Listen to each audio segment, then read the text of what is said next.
सारे दुनिया हो मुखालिफ, सारे दुनिया हो मुखालिफ, कुछ नहीं नुकसान है। सारे दुनिया हो मुखालिफ, कुछ नहीं नुकसान है। डर नहीं कुछ, गम नहीं कुछ, अल्लाह ही अल्लाह है।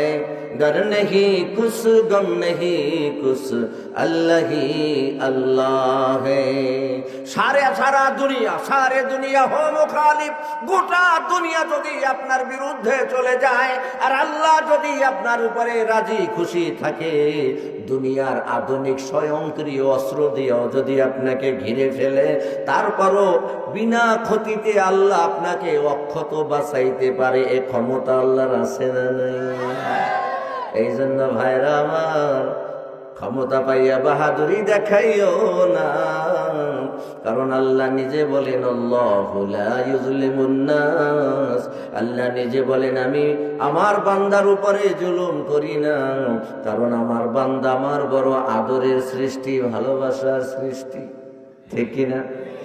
শিক্ষিত, সচেতন এবং আপনারা যারা আছেন সবাই বলেন, উলামায়ে কেরাম জানেন আল্লাহ আসমান জমিন গোটা পৃথিবী 6 দিনে সৃষ্টি করেছেন। কয় দিনে? গোটা পৃথিবী আল্লাহ 6 দিনে সৃষ্টি করেছেন।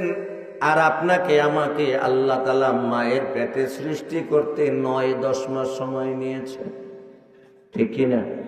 কোন সময় চিন্তা করে দেখছেন?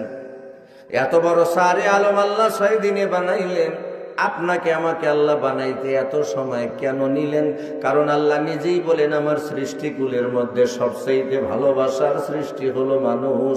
আর ভালোবাসার জিনিস তড়িৎ গতিতে হয় না, একে ভালোবাসা দিয়া, মায়া মমতা দিয়া তিল তিল করে গড়ে তুলতে হয়। ঠিক কিনা? এই জন্য আল্লাহ তাআলা আপনাকে আমাকে বানাইতে 9-10 মাস সময় নিছেন। বড় ভালোবাসা দিয়ে আল্লাহ তাআলা বানাইছেন। আল্লাহ নিজে বলেন আল্লাযী খালাকা ফাসাওয়া, আল্লাযী খালাকাকা ফাসাওয়াকা ফাআদালাক ফি আইয়ি সূরাতিন মা শাআ রাক্কাবাক। আল্লাহ তাআলা আপনাকে আমাকে বানাইছেন যেরকম মনে চাইছে, মনের মাধুরী দিয়া সুন্দর করে আল্লাহ তাআলা আপনাকে বানাইছেন। যে সূরাত দিতে মনে চাইছে সেই সূরাত দিছে। তবে কেমন সূরাত দিছে আল্লাহ তাআলা কোন ইঞ্জিনিয়ার, কোন ধরনের সাহায্য সহযোগিতা কারো কাছ থেকে নেই নাই। পৃথিবীতে প্রায় 700 কোটি মানুষ আল্লাহ বর্তমান দুনিয়ায় পাঠাই আছে। এই 700 কোটি মানুষের চেহারা একজনের সাথে আর একজনের হুবহু মিল হয় না। এমন সুন্দর সুচারু রূপে কে সৃষ্টি করেছে? জোরে বলেন। সেই আল্লাহ বলেন আমি বড় মায়া করে ভালোবেসে আমার বান্দা বানাইছি। এই বান্দা আমার নাফরমানি করে, তারপর আমি বান্দার উপরে জুলুম করি না। আমার সেই আদরের বান্দার উপরে যারা জুলুম করবে আমি তাদের ছেড়ে দেব না। কথা বলেন ঠিক না? আল্লাহ কয় আমি ধরি না, ধৈর্য যখন একবার ফালামু মানকের সিপায় ফালাইয়া এমন শেষা দেব যে সাইরা দে মা কান্দা বাসি বলবি। কথা বলেন ঠিক কিনা? তাহলে আপনিও ভুলে যাবেন না, আপনিও কোনদিন কোনো মানুষের উপরে জুলুম করবেন না, কারণ আল্লাহ নিজেও জুলুম করেন না। আর কেউ জুলুম করলে আল্লাহ সেটা কখনো বরদাস্ত করে না। ঠিক কিনা? তো ভাইরা আমার, আমি আপনাদের খেদমতে পবিত্র কোরআন শরীফের দ্বিতীয় বৃহত্তম সূরা, সূরা আলে ইমরানের 135 135 নম্বর আয়াত তেলাওয়াত করেছি। যেহেতু আপনাদের এখানে আগামীকালকেও মাহফিল আছে, দ্বিতীয় দিন, অতএব অনেক লম্বা আলোচনা করে আমি আপনাদের ধৈর্যচ্যুতি ঘটাবো না। আমার যতটুকু ক্যাপাবিলিটি রয়েছে, আমার যতটুকু সক্ষমতা রয়েছে, তা দিয়ে আমি আপনাদেরকে আমার কথার দ্বারা ইন্সপায়ার করার চেষ্টা করব, উদ্বুদ্ধ করার চেষ্টা করব। বিফাদলিল্লাহিল আযীম। সকলে বলি আমিন। আল্লাহর তৌফিক ছাড়া কোনো বান্দা কিছু করতেও পারে না, বলতেও পারে না, চলতেও পারে না। এক কথায় বান্দার কোনো কিছুই করার ক্ষমতা নাই আল্লাহর ইচ্ছা ছাড়া।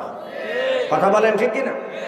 অতএব ভাইরা আমার, আমি আপনার সামনে মূল আলোচনায় ঢোকার আগে 3টা পয়েন্টে কয়েক মিনিট করে কথা বলবো। আমার এই 3টা পয়েন্ট হলো আজকের আলোচনার সামারাইজ। আমার এই তিনটা পয়েন্ট হলো আজকের আলোচনার মূল অংশ, সার অংশ। যদি এই তিনটা পয়েন্ট আপনি বুঝতে পারেন তাহলে সামনের কথাগুলো আপনার জন্য বুঝতে এবং সেগুলো হৃদয়ঙ্গম করতে সহজ হবে।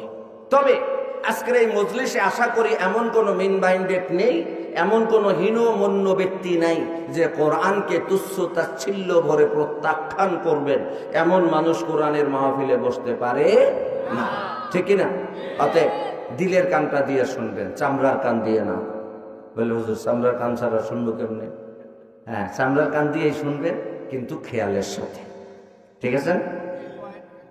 মাইকের এই আওয়াজ, মাইকের এই আওয়াজ আপনাদের গ্রামের বাড়ি, রাস্তার কুকুর, ঘরের গরু, ছাগল, হাঁস মুরগির কানেও আওয়াজ যাচ্ছে, ঠিক না?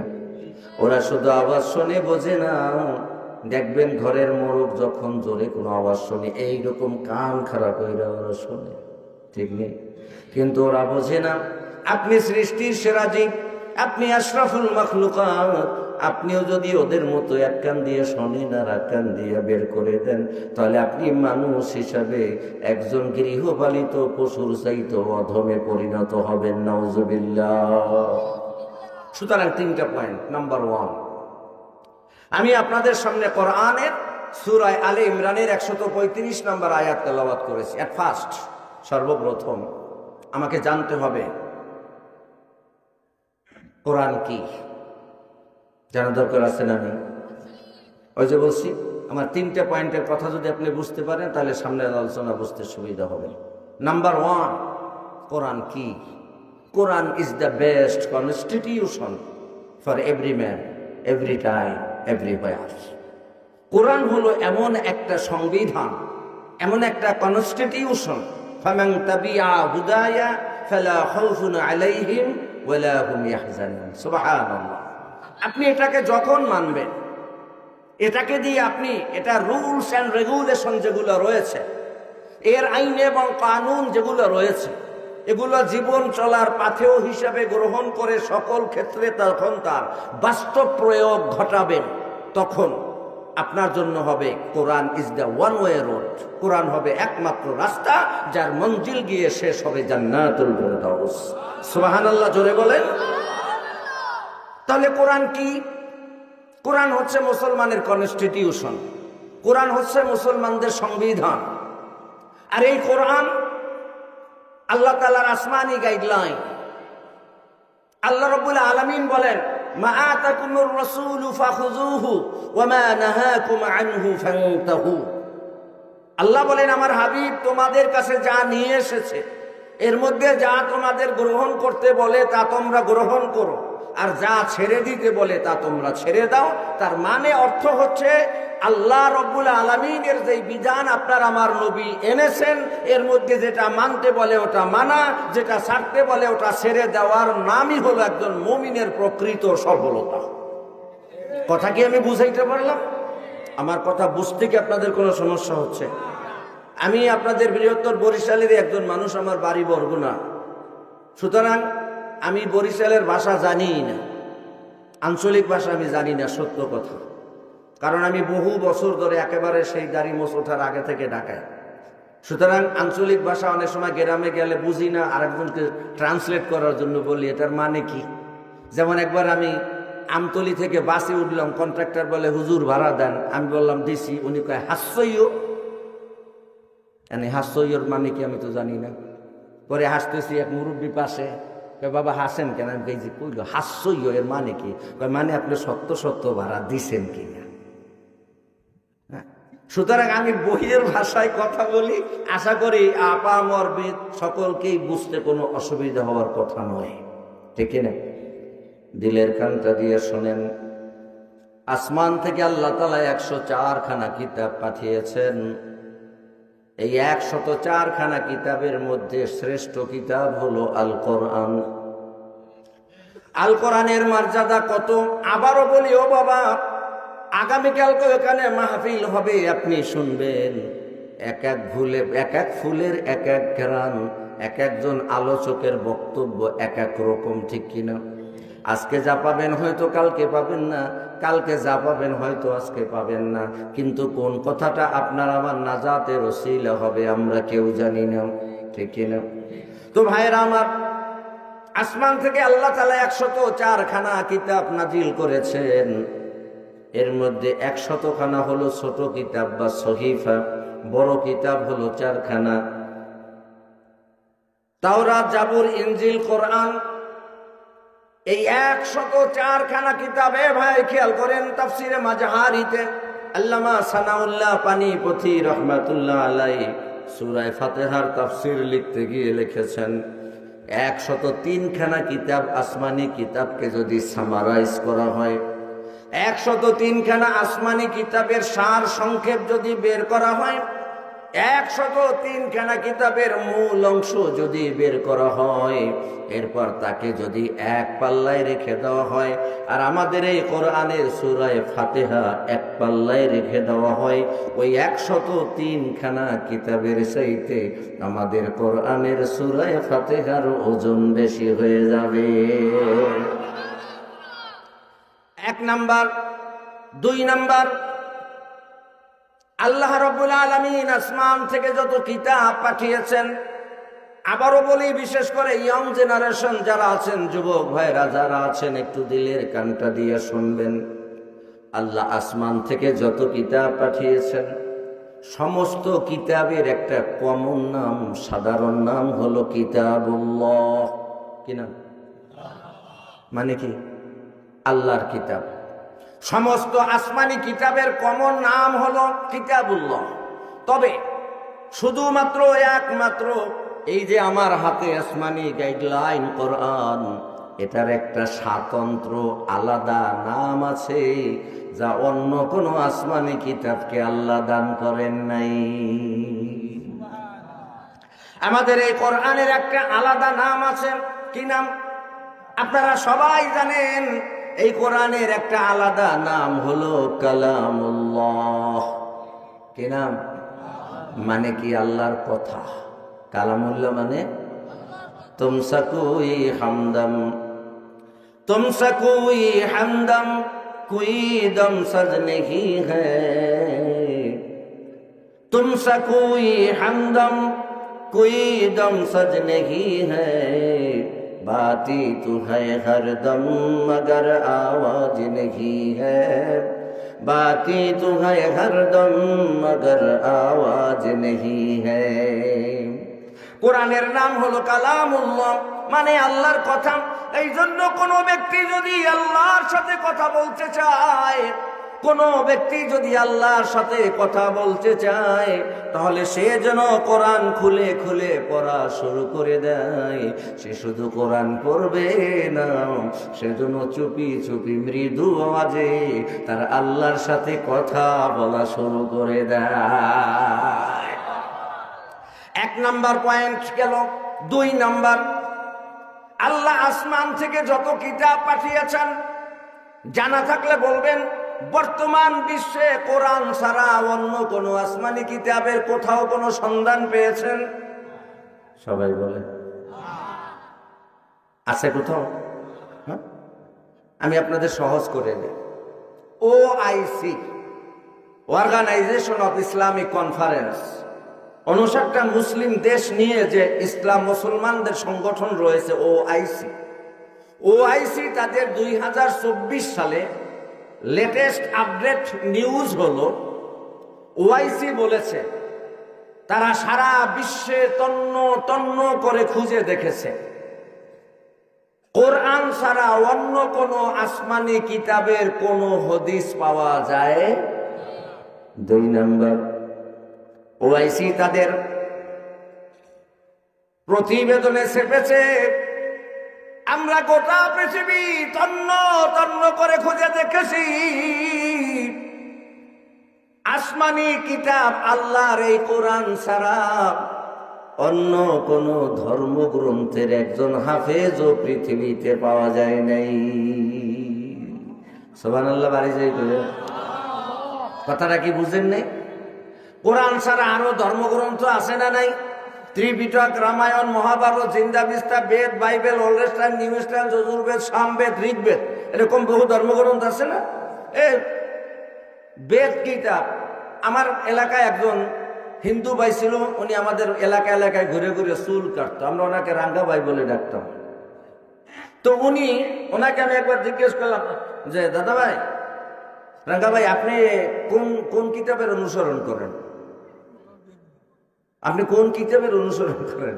উনি কয়ে, কোন কিতাবের আবার অনুসরণ? আমি কেমন কথা বলেন? এই যে আমরা মুসলমান কোরআন মানি, তাহলে আপনারা হিন্দুর আপনারা একটা কিতাব মানেন না? ও হুজুর, মানি মানি মানি। কি কিতাব মানে? বেদ। আমি বেদের আবার কোন খণ্ড মানেন আপনারা? আবার বেদের আবার খণ্ড কি? আমি কেন, বেদ কিতাব না 3 ভাগ করছে, যজুর্বেদ, সামবেদ, ঋগ্বেদ, আপনি কোন খণ্ড মানেন? হুজুর, আপনার কাছে এই প্রথম শুনলাম। হে ধর্মগুরু, ওআইসি তাদের প্রতিবেদনে বলেন, আমরা সারা বিশ্ব তন্ন তন্ন করে খুঁজে দেখেছি, পৃথিবীতে যত ধর্মাবলম্বী এবং তাদের ধর্মগ্রন্থ আছে, কোরআন ছাড়া অন্য কোন ধর্মগ্রন্থের একজন হাফেজ পৃথিবীতে খুঁজে পাওয়া যায় নাই। ওআইসি তাদের প্রতিবেদনে আরো একটা লেটেস্ট খবর ছেপেছে যে বর্তমান বিশ্বে কোরআনে হাফেজের সংখ্যা 5.5 কোটির উপরে। আল্লাহু আকবার! কত কোটি? 5.5 কোটির উপরে। সবচাইতে খুশির খবর কি জানেন? ওআইসি তাদের অফিসিয়াল পেজে পোস্ট করে লিখেছে, আমরা গোটা বিশ্ব তন্ন তন্ন করে খুঁজে দেখেছি, বর্তমান বিশ্বে সবচাইতে যে দেশে কোরআনের খেদমত বেশি হয়, ওই দেশটার নাম হলো বাংলাদেশ। আল্লাহু আকবার! সবাই মহব্বতে বলি আলহামদুলিল্লাহ। খুশির খবর না এটা? দেখেন, কোরআনের খেদমত বেশি যে হয় তার একটা বাস্তব উদাহরণ আপনাদের এই প্রত্যন্ত অঞ্চলেও একটা হাফেজি মাদ্রাসা। কথা বলেন ঠিক কিনা? কষ্ট হচ্ছে আপনাদের? কথা বুঝতেছেন? আমার ভাইরা দিলের কানটা দিয়ে শোনেন, গোটা পৃথিবীতে যত ধর্মগ্রন্থ আছে, আল্লাহ আসমান থেকে 104খানা কিতাব পাঠিয়েছেন। বর্তমান বিশ্বে কোরআন ছাড়া অন্য কোন ধর্মগ্রন্থের খবর কি কেউ জানেন? না ভাই না। পৃথিবীতে কোরআন ছাড়া অন্য কোন আসমানি কিতাব আর নাই। এবারে আপনার কাছে আমার প্রশ্ন, কোরআন ও আল্লাহর আসমানি কিতাব, তাওরাত, জাবুর, ইনজিল ও আল্লাহর আসমানি কিতাব, ছোট কিতাব সহিফাও 100খানা, তাও আল্লাহর আসমানি কিতাব। সব কিতাব কেন হারিয়ে গেল? আর 1500 বছর আগে কোরআন নাজিল হয়ে কেন এখনো অক্ষত? জানার প্রয়োজন আছে না নেই? আমি বলছি না, 3টে পয়েন্টে কথা যদি আপনি ধরে নিতে পারেন, সামনের কথা বুঝতে সুবিধা হবে। অন্য সব আসমানি কিতাব কেন নাই? কোরআন কেন হারিয়ে যায় না? কোরআনের কেন ক্ষয় নাই, লয় নাই? কোরআনের ভিতরে কেন কেউ কিছু ঢুকাতে পারে না? কোরআনের ভিতর থেকে কেন কেউ কিছু বাদ দিতে পারে না? মাত্র বছর খানেক আগে টাঙ্গাইলের মধুপুরে এক বক্তা একটা আরবি প্রবাদ বলে বলতেছে কোরআনের আয়াত, আল কোরআন। এই ছেলেটার বয়স কত হবে? 13-14 বছরের একটা ছেলে মাঠের থেকে দাঁড়াইয়া বলে, হুজুর, আপনি যাকে কোরআনের আয়াত বললেন, আমি একজন হাফেজে কোরআন, আমি চ্যালেঞ্জ করলাম, কোরআনে এরকম কোন আয়াত নাই। সুবহানাল্লাহ, সুবহানাল্লাহ। সুতরাং কোরআনের মধ্যে কেউ কিছু ঢুকাতে পারবে? বের করতে পারবে না। এখন আপনার প্রশ্ন হতে পারে, হুজুর, তাহলে আসমানি কিতাব বাকিগুলো কেন হারিয়ে গেল? কোরআন কেন অক্ষত অবিকল হুবহু একই রকম রয়েছে? এর সোজা উত্তর আল্লাহ তাআলা নিজেই দিয়ে দিয়েছেন, ইন্না নাহনু নাযালনাল যিকরা ওয়া ইন্না লাহু লাহাফিজুন। আল্লাহ নিজে বলতেছেন, ওলামায়ে কেরাম ভালো বুঝবেন, ইন্নাকে আরবি ব্যাকরণের নিয়মে হুরুফে মুসাব্বাহ বিল ফেল বা তাকিদ সূচক অব্যয় বলা হয়। আল্লাহ কোরআন নাজিলের ক্ষেত্রে বলতেছেন নিশ্চয়ই জিক্র দ্বারা সাবেত হলো কোরআন। আল্লাহ বলতেছেন নিশ্চয়ই কোরআন আমি নাজিল করেছি। পরের অংশে বলে ওয়া ইন্না লাহু লাহাফিজুন, এখানে ইন্না শব্দটা এনেছেন হাফিজুনের আগে লামে কসমিয়া বা দৃঢ়তা সূচক অব্যয় লাম ব্যবহার করেছে। এর মানে অর্থ দাঁড়ায় নিশ্চয়ই কোরআন আমি নাজিল করেছি। পরের অংশের অর্থ হলো অবশ্যই অবশ্যই এই কোরআনের হেফাজত আমি আল্লাহ করব। কোরআনের হেফাজত কে করবে? এই জন্য ভাইয়েরা আমার কোনো লাভ নাই। আগের সরকাররা কোরআনের দোহাই দিয়ে দিয়ে তারা রাতের বেলায় 100 রাকাত তাহাজ্জুদ নামাজ পড়ে, ফজরের নামাজ পড়া কোরআন তেলাওয়াত না কইরা বাইর হয় না। এরাই সবচাইতে বাংলার ইতিহাসে কোরআনকে নিয়ে বেশি ষড়যন্ত্র করেছে। কথা বলেন ঠিক কিনা? কোনো লাভ নাই, কোনো লাভ নাই, কোনো লাভ নাই। আমরা ইতিহাস ভুলে যাই নাই। তোমরা নিজেরাই বাইতুল মুকাররম সহ মতিঝিলের বই মার্কেটে আগুন লাগাইয়া তোমরা উলামায়ে কেরামকে দোষী করেছিলা। তোমরা বহু আরবি কিতাব পড়িয়েছ, আমরা ভুলে যাই নাই সেগুলো। আল্লাহর কোরআনের সাথে নাফরমানি করলে আল্লাহ তাকে ছেড়ে দেয় না। কথা বলেন ঠিক কিনা? এই কোরআন চালাইয়া দিয়াও তুমি নিঃশেষ করতে পারবা না। এই কোরআন তুমি পড়াইয়া দিয়া নিঃশেষ করতে পারবা না। এই কোরআন যদি গোটা দুনিয়ায় যত ছাপানো কোরআন রয়েছে সব কোরআন যদি তোমরা ছাপানো কোরআন পুড়িয়ে দাও, আমরা মুসলমানরা এক বিন্দু বিচলিত হব না। আজকে যদি গোটা পৃথিবী, যদিও সম্ভব নয়, সারা বিশ্বের সমস্ত নাস্তিকরা একত্রিত হইয়াও যদি আল্লাহর সমস্ত ছাপানো কোরআন ওরা পড়াতে চায়, পারবে না। তারপর ধরে নিলাম যদিও পারে, আমরা মুসলমানরা এক বিন্দু বিসর্গ বিচলিত হব না। আজকের এই ঘটনা ঘটে গেলে আগামীকাল সকালে আমরা 5.5 কোটির উপরে কোরআন আবার বাজারে ছেড়ে দিতে পারবো। কথা বলেন ঠিক কিনা? যদি আগুন লেগে পুড়ে যায় সব, যদি আগুন লেগে পুড়ে যায় সব পৃথিবীর বইয়ের দোকান, তবু বিশ্ব থেকে হারাবে না পবিত্র কোরআন। ঠিক না?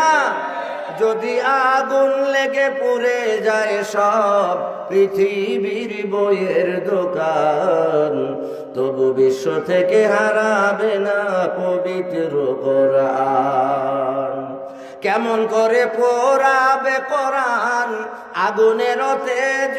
দেখো বিশ্ব জুড়ে রয়েছে কোটি কোটি কোরআনে হাফেজ। তারা ছাপায় নতুন কোরআন, তারা ছাপায় নতুন কোরআন, বাঁচাবে ইসলামের মান, তবু বিশ্ব থেকে হারাবে না পবিত্র কোরআন। ঠিক কিনা বলেন? পাকিস্তানের জিয়া মরল দুর্ঘটনায় ভাই, ওর বিমান পুরে ছাই হয়েছে, কোরআন পুরে নাই। জানেন না আপনারা? মুরব্বীরা জানেন না? পাকিস্তানের জিয়াউল হক বিমান ক্রাশ হয়ে মারা গেছিল, তাই না?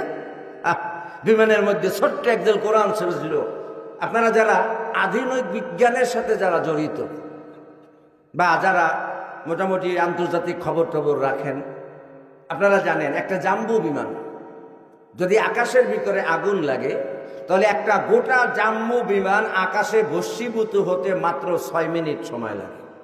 কয় মিনিট? 6 মিনিট সময় লাগে একটা জাম্বো বিমান ধ্বংস হতে। অথচ সেই বিমানটা পুরে ছারখার হয়ে গেল, ভিতরে থাকা কোরআন শরীফ পুরে নেই। পাকিস্তানের জিয়া মরল দুর্ঘটনায় ভাই, ওর বিমান পুরে ছাই হইল, কোরআন পুরে নাই।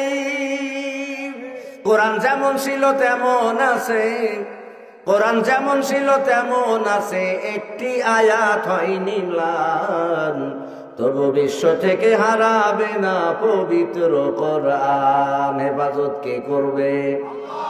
এই এই জন্য গোটা পৃথিবীর সমস্ত আসমানি কিতাব হারিয়ে গেছে, কারণ ওই সমস্ত আসমানি কিতাব শুধু আল্লাহ নাজিল করেছেন, ওর সংরক্ষণের দায়িত্ব আল্লাহ নিজের কাছে রাখে নাই।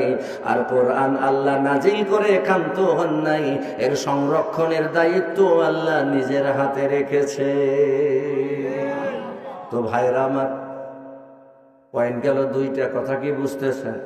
3 নাম্বার পয়েন্ট, এই যে আপনি কোরআনের মাহফিলে বসেছেন, কোরআন হলো দুনিয়ার সবচেয়ে দামি গাইডলাইন, কোরআন হলো দুনিয়ার সবচেয়ে দামি আসমানি কিতাব, কোরআন হলো আল্লাহ রাব্বুল আলামিনের আসমান থেকে পাঠানো সবচেয়ে দামি কিতাব। এই যে কোরআনের মাহফিলে আপনি বসেছেন, এই ভাই, আপনি কি জানেন আপনার একটা নিঃশ্বাসের দাম কত? জানেন? আহা, কোরআন সবচেয়ে দামি কিতাব, আর এই দামি কিতাবের মজলিসে যারা বসে তাদের দাম কত হয়? বসাসি সালে ইমানি, বসাসি সালে ইমানি, মুহাক্কিক শুদ বখাকানি के एकदम बा खुदा बोदन बे अज तख्ते सुलाइमानी न बर्बादे रफ्ते से गिरगा मुशम शरीरे सुलाइमान अलैहिस सलाम। আমার ভাইরা, পারস্য কবি আল্লামা খাকানি রহমাতুল্লাহি আলাইহি, মাওলানা শামসুল হক আফগানি রহমাতুল্লাহি আলাইহি উলুমুল কোরআন নামক কিতাবের মধ্যে তাফসিরে মাজহারিত আল্লামা সানাউল্লাহ পানিপথী রাহমাতুল্লাহ আলাইহি লেখেন, আল্লাহ হযরতে সুলাইমান পয়গম্বরকে একটা তখ্ত দিয়েছিলেন, জানেন তো আপনারা? এই তখ্তের কোনো ইঞ্জিন লাগতো না, শুধু মুখের হুকুমই যথেষ্ট ছিল, ঠিক কিনা? এই তখ্তটা ভাইয়ের আমার বিশদ বলতে পারবো না, যেটুকু বুঝাতে চাই যে এই মাহফিলে বসলে তার দাম কত হয়। আল্লামা খাকানি রহমাতুল্লাহ আলাইহি লেখেন, হযরতে সুলাইমান পয়গম্বরের যে তখ্তটা ছিল, এই তখ্তটা চারিদিকে 27 মাইল করেছিল। মাত্র 2-3 জন লোকে সুবহানাল্লাহ কইছে, বাকি লোকের বিশ্বাস হয় নাই। কত মাইল? কত মাইল? কোন দিকে? চারিদিকে, তার মানে 27 বর্গ মাইল। হযরতে সুলাইমান পয়গম্বরের তখ্তটা চতুর্দিকে 27 মাইল করেছিল। সবাই খুব খেয়াল করবেন, পুরো 27 বর্গ মাইল এলাকা এভাবে, এটাকে কি করেন আপনারা? 1 বিঘত, আধা হাত, আরবিতে বলা হয় শিবর। পুরো 27 বর্গ মাইল এলাকা এভাবে আধা হাত মোটা করে পুরো তক্তটা স্বর্ণ দিয়ে লেপ দেওয়া ছিল। মন পাশেক লাগছে না? বেশি যাক, পুরো 27 বর্গ মাইল এলাকা এভাবে আধা হাত মোটা করে স্বর্ণ দিয়ে লেপ দেওয়া ছিল। হাজার হাজার টন স্বর্ণ লেগেছিল, ঠিক কিনা? এরপরে হযরতে সুলাইমান পয়গম্বরের রাষ্ট্রকার্য পরিচালনার জন্য জিন্দির থেকে মেম্বার অফ পার্লামেন্ট বা সংসদ সদস্য বা উজির ছিল 300 জন, মানুষদের থেকে ছিল 300, কয়শো হলো? এই 600 মেম্বার অফ পার্লামেন্ট বা উজিরদের বসার জন্য ওই তক্তের ভিতরে 600 স্পেশাল চেয়ার তৈরি করা হয়েছিল, যার এক একটা চেয়ারে 8.5 মণ করে স্বর্ণ ব্যবহার করা হয়েছিল। আল্লামা খাকানি রহমাতুল্লাহ আলাইহি লেখেন, ওই হযরতে সুলাইমানের তক্তে যত টন স্বর্ণ ব্যবহার করা হয়েছিল, এই পুরো স্বর্ণ যদি আপনাদের এই জুস খোলার কোনো ব্যক্তি মালিক হয়ে যান, সব স্বর্ণ বিক্রি করার পরে যে আপনি মিলিয়ন বিলিয়ন ট্রিলিয়ন টাকার মালিক হবেন, এই সব টাকা যদি আল্লাহর রাস্তায় দান করে দেন, এতে যে পরিমাণ নেকের মালিক আপনি হতে পারতেন, এই মাহফিলে বসার পরে সর্বপ্রথম নাকের থেকে যে একটা নিঃশ্বাস ছেড়েছেন, ওই এক নিঃশ্বাসে ওই রকম স্বর্ণ আল্লাহর রাস্তায় দান করার সওয়াব নিঃশ্বাসে নিঃশ্বাসে আল্লাহ আমল নামায় দিতেছে। আল্লাহু আকবার! কয় নিঃশ্বাসে? তাহলে এ যাবৎ কতগুলো নিঃশ্বাস ছাড়ছেন, হিসাব আছে? এখন যদি আপনারা কন, হুজুর আগের হুজুরে ওয়াজ করছে শুনছি, মাগরিবের পর একজনে করছে তাও শুনছি, আপনিও বলছেন আধা ঘন্টার উপরে হয়ে গেছে, এই যে নিঃশ্বাসে নিঃশ্বাসে যদি এত ন্যাক হয়, এত নেক দিয়ে হরমুখী আছেন নাকি জলে এরকম দিয়েছে? আমি আপনাকে বলি রে ভাই, কত ন্যাক দিয়ে আপনি জান্নাতে যেতে পারবেন, কত ন্যাক হলে আপনার কবরটাকে আপনি জান্নাতের টুকরা বানাতে পারবেন। আহলে সুন্নাত ওয়াল জামাতের প্রসিদ্ধ অভিমত হলো, বান্দা যদি জমিন থেকে আসমান পর্যন্ত নেকের দ্বারাও ভরে ফেলে, তারপরও নেক দিয়ে বান্দার জান্নাতে যাওয়া যথেষ্ট নয়। জান্নাতে যাওয়ার জন্য আল্লাহর ইচ্ছা আর আগ্রহই যথেষ্ট। তাহলে আপনি প্রশ্ন করতে পারেন, হুজুর এত কষ্ট করে তাহলে আমরা ইবাদত বন্দেগী করব কেন? আপনারা আল্লাহর ইবাদত বন্দেগী গোলামি করবেন আল্লাহর সাথে সম্পর্ক উন্নয়নের জন্য, আল্লাহর সাথে মায়া মহব্বতের বন্ধনকে দৃঢ় করার জন্য আপনি আল্লাহর গোলামি করবেন। একটা কথা আজকের স্কুলার মুসলমানরা আপনারা আপনাদের মেমোরেবল করে নিবেন, কিপিং ইউর মাইন্ড। আপনি আপনার মেমোরিতে কথাটাকে ধরে রাখেন, ক্যাচ করে রাখেন। গোটা দুনিয়ার কোনো মানুষ যদি আল্লাহর গোলামি না করে, তাতে আল্লাহর কিছু যায় আসবে না। বরং বান্দা যত বেশি আল্লাহর গোলামি করবে, বান্দারই তত লাভ। দর্দ দিল কি ওয়াস্তে পয়দা কিয়া ইনসান কো, दर्द दिल की वास्ते पैदा किया इंसान को, वरना तौअत के लिए कुछ कम न थी कर लो बिया, वरना तौअत के लिए कुछ कम न थी कर लो बिया। দয়া মায়া ভালোবাসা প্রেম প্রীতি আর মায়ার বন্ধন দিয়ে আল্লাহ মানুষ বানাইছে। এই মানুষ আল্লাহর গোলামি করলে আল্লাহর কোনো লাভ নাই, বরং বান্দা যত বেশি আল্লাহর গোলামি করবে বান্দারই লাভ। আর ইবাদত দিয়ে যদি আল্লাহর কোনো লাভ হওয়ার সম্ভাবনা থাকতো, ওয়ারনা তাআত কে লিয়ে কুছ কম না থি করো বিয়া, ফেরেশতাদের কোনো কমতি নাই যারা সৃষ্টি লগ্ন থেকে শুধু আল্লাহর গোলামি করে যাচ্ছে। কথা বলেন ঠিক কিনা? কথাগুলো ধরে রাখার চেষ্টা করবেন। এই যে বললাম যে আপনি মাহফিলে বসার কারণে আপনার এক একটা নিঃশ্বাসের দাম হলো সুলাইমানের তখ্তের চাইতেও বেশি, ঠিক কিনা? এখন আপনি একটু নিজে তো প্রশ্ন করতে পারবেন না, আমি করি। আপনার একটা নিঃশ্বাসের মূল্য যদি এত হয়, তাহলে আপনি ব্যক্তির মূল্য এখন কত? কথা হয় না, বলতে পারবে? ওয়াস্তব জীবনে বহু শুনতেছেন, এইরকম পয়েন্ট টু পয়েন্ট কথাগুলো ধরে রাখেন, সামনের কথা বুঝতে সুবিধা হবে। আপনার নিঃশ্বাসের মূল্য এত, তাহলে আপনি ব্যক্তির মূল্য কত? কথা পায় না। ব্যক্তির মূল্য বেশি না কম? এই কথাটা আপনারা কেন বলতে পারেন না? আপনার একটা নিঃশ্বাসের মূল্য হযরতে সুলাইমান পয়গম্বরের তখ্তের চাইতে বেশি, তাহলে আপনার ইজ্জত আর সম্মান কত বেশি, এটা জানা দরকার আছে না? না?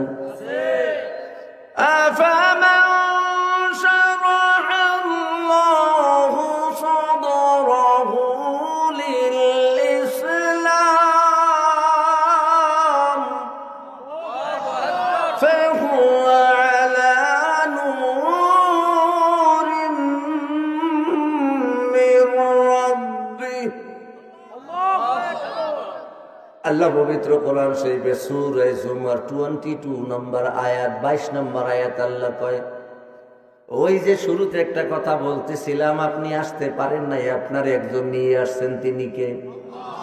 সেই আল্লাহ তাআলাই বলতেছেন, আফামান শারাহাল্লাহু সাদরাহু লিল ইসলাম, আমি যার সিনাকে, যার বক্ষকে ইসলামের জন্য খুলে দেই, যাকে আমি যার সিনাকে ইসলামের জন্য খুলে দেই, ফাহুয়া আলা নূরিম মির রাব্বি, সে তো আল্লাহর নূরের বেষ্টনীর মধ্যে থাকে। তাই তো আল্লাহ আপনারে ধরে এনে আল্লাহর নূরের বাগানে বসিয়ে দিয়েছে। তো ভাইরা আমার, জানা দরকার আছে না নাই যে আপনার একটা নিঃশ্বাসের মূল্য যদি এত হয়, তাহলে আপনি ব্যক্তির মূল্য কত? এ ভাই, ও বৃহত্তর পিরোজপুরের মুসলমানরা, আপনারা তো পিরোজপুর সদর থানার মধ্যে, তাই না? এ ভাই বলেন তো, আপনি একজন মুসলমান, আমিও একজন মুসলমান, একজন মুসলমান যতক্ষণ পর্যন্ত নিজেকে আল্লাহর গোলাম বানাইতে না পারবে ততক্ষণ পর্যন্ত সে মালিকের কৃপা, মালিকের দয়া, অনুগ্রহ লাভ করতে জোরে কর। এই কথাগুলো যদি আপনি বুঝতে পারেন তাহলে আপনি একজন কামেল মুমিন হবেন, একজন মুকাম্মাল মুমিন হতে পারবেন। এ ভাই, আপনার আমার পরিচয় কি? জোরে বলেন। মুসলমান না গোলাম? হ্যাঁ, এই তো এই জায়গায় ভেজা। মুমিন হওয়া সহজ, কিন্তু গোলাম হওয়া সহজ না। কথা বুঝতেছেন? আচ্ছা, আপনার একটা কথা বলেন তো, আপনাদের এখানে কি প্রতি বছর মাহফিল হয়? আচ্ছা, তাহলে তো আপনারা অনেক মাহফিল শুনছেন, অনেক কিছু জানছেন। আচ্ছা বলেন তো, মুমিনের দাম বেশি না মুসলমানের দাম বেশি?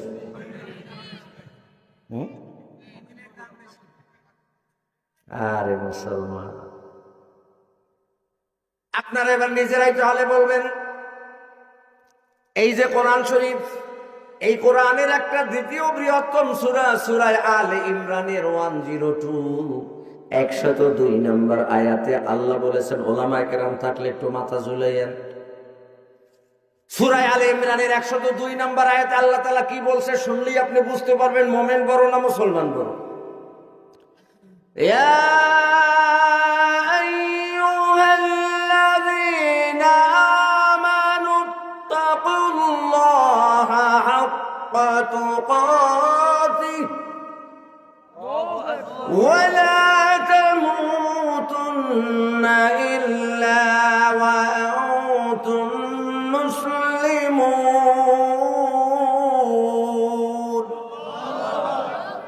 খুব খেয়াল দিয়ে শুনবেন, খুব খেয়াল দিয়ে শুনবেন। আপনারা বলছেন কি মুমিনের দাম বেশি, তাই না?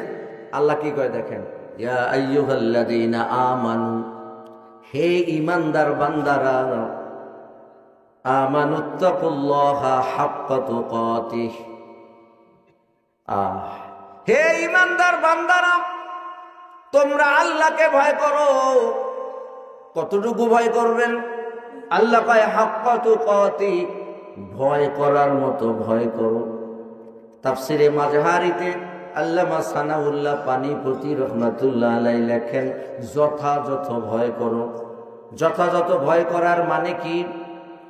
তাফসিরে কাবিরের ভিতরে আনছেন, যথাযথ ভয় করার মানে হলো আল্লাহ যত বড়, আল্লাহকে ভয় করো তত বেশি।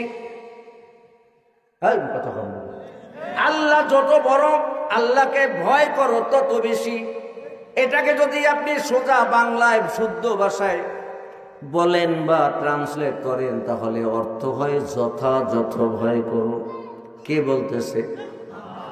আবার বলি, খেয়াল দেন কি কয়, ইয়া আইয়ুহাল্লাযীনা আমানু, কাগো ডাক দিছে আল্লাহ? জোরে বলেন, সবাই বলেন। কাগো ঈমানদারদের ডাক দিছে, ইয়া আইয়ুহাল্লাযীনা আমানু। জীবনে বহু ওয়াজ শুনছেন, আজকে এই কয়েক মিনিটের জন্য আমি আপনাদের ওস্তাদ, আপনারা আমার ছাত্র, ঠিক আছে না? সুতরাং আমি আপনাদেরকে বারবার প্রশ্ন করব যাতে আপনারা পড়াটা বুঝেন, ঠিক আছে না?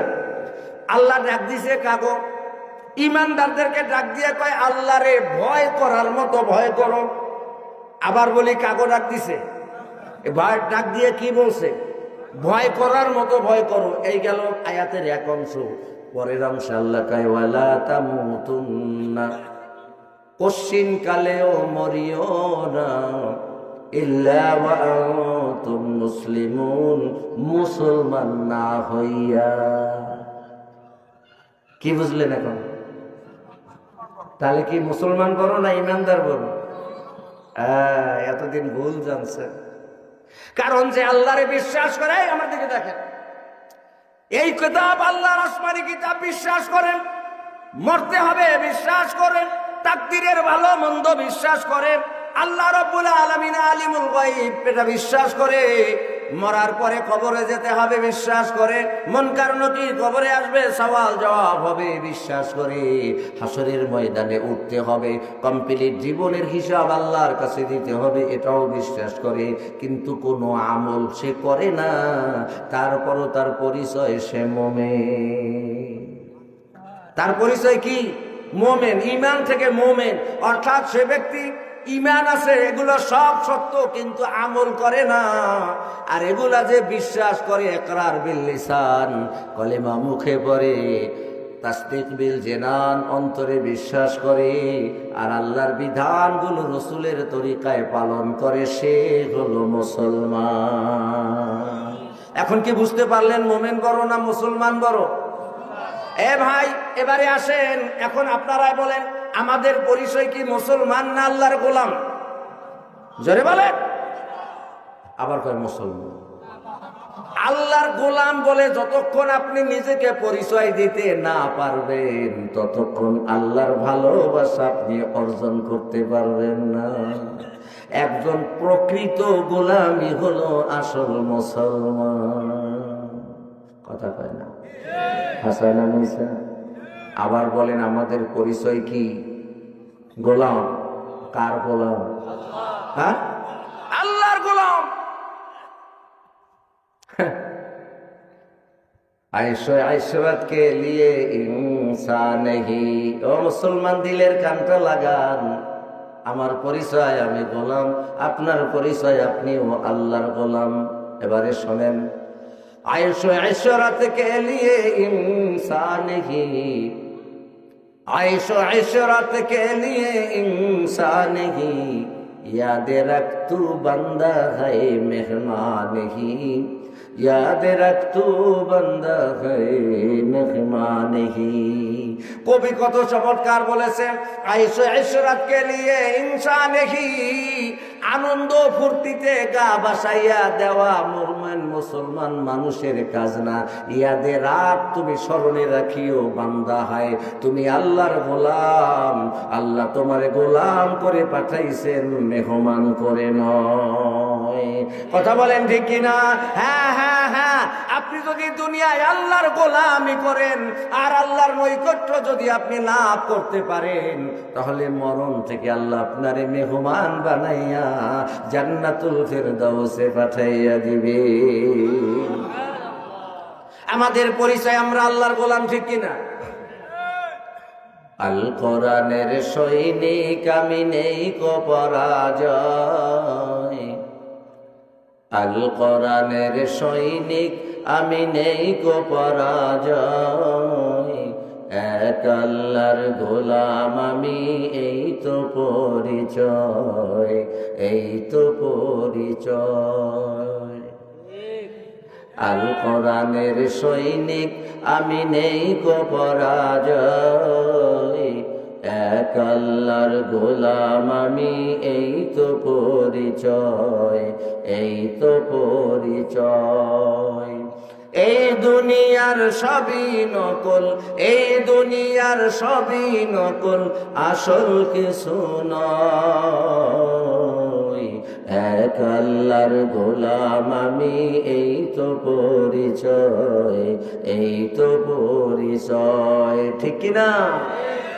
কোরআন হাদিস শাসনতন্ত্র রাসূল আমার নেতাকে, কোরআন হাদিস শাসনতন্ত্র রাসূল আমার নেতা।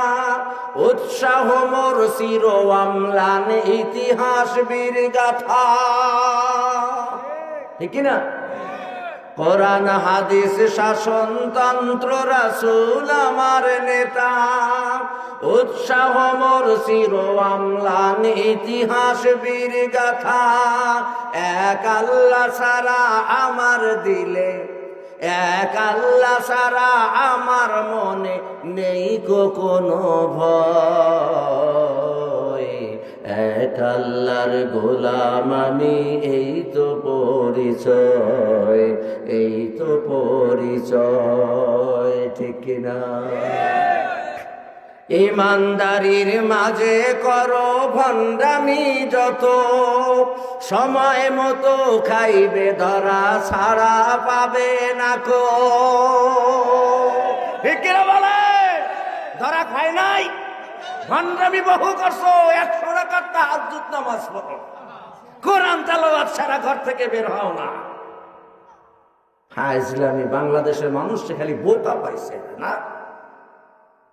ইমানদারির মাঝে কত, ইমানদারির মাঝে করো ভণ্ডামি যত, সময় মতো খাইবে ধরা ছাড়া পাবে না কো। মানুষ যদি শিক্ষা গ্রহণ করতে না পারে তাহলে সে মানুষ আর মানুষ থাকে না, সে পশুতে পরিণত হয়, ঠিক কিনা বল? সুতরাং আমার ভাইরা, আমাদেরকে বুঝতে হবে আমরা কার গোলাম। এই আল্লাহর গোলাম পরিচয় দিয়ে আপনি যখন আল্লাহর গোলামি শুরু করবেন, বেশক আল্লাহ রাব্বুল আলামিন আপনাকে ভালোবাসবেন, মহব্বত করবেন। আল্লাহ রাব্বুল আলামিন তার গোলাম হিসেবে আপনাকে আল্লাহর কুদরতি দরবারে ঠাঁই দিবেন, বলি আলহামদুলিল্লাহ। তো ভাইরা আমার, বলতেছিলাম আমাদের পরিচয় কি? আল্লাহর গোলাম। এ ভাই, কথাটা শেষ পর্যায়ে চলে এসেছি। আপনার একটা নিঃশ্বাসের মূল্য সুলাইমান পয়গম্বরের তত্ত্বের চাইতেও বেশি। তাহলে এই মুহূর্তে আপনার দাম কত? শুনবেন তো? কথা বলেন। আপনাকে কথা বলতে কোনো সমস্যা আছে না? হ্যাঁ, সেদিন আপনার বরিশাল